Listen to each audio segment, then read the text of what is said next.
on ouvrirait à tous les étudiants non boursiers et internationaux qui en font la demande l'accès aux 2 repas qu'on peut aller prendre au Resto U à 1 € le repas. Ça, je pense déjà, c'est un premier point, quand je regarde les choses, qui permet sur la partie alimentation de répondre à cet élément de précarité qui est absolument décisif, parce que comme vous, moi, ça m'a...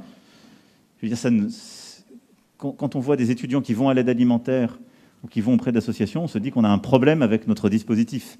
Ça veut dire qu'on ne couvre pas correctement celles et ceux qu'on devrait couvrir. Donc là, pendant le temps de la crise, on va élargir ce qu'on fait aujourd'hui que pour les boursiers, et on va s'assurer avec l'ensemble des CROUS qu'on se met partout en situation de pouvoir aller chercher les 2 repas, parce que je veux ni d'étudiants sous prétexte qu'ils sont non boursiers, qui doivent aller à l'aide alimentaire, ni d'étudiants qui ensuite vivent. Pendant le confinement, on n'a droit qu'à 1 repas par jour.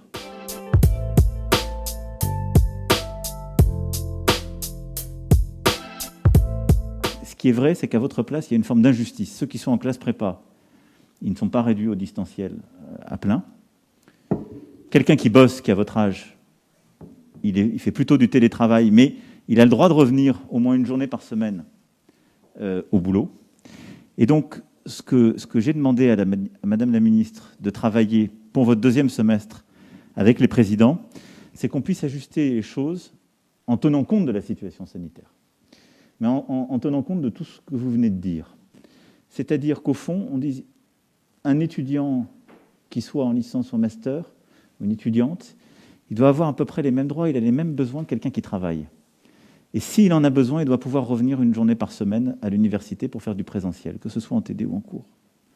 Et donc, ce qu'on va construire, c'est une solution pour le 2e semestre qui consistera à dire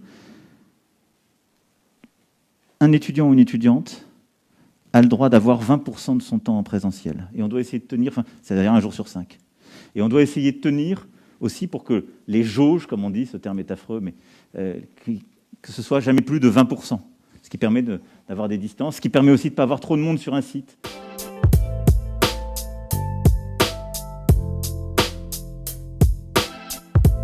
L'idée, c'est comment on permet à tous les jeunes qui en ont besoin d'accéder beaucoup plus facilement et que ce soit pris en charge avec un élément aussi de solidarité à un professionnel, psychologue ou psychiatre, quand on en a besoin.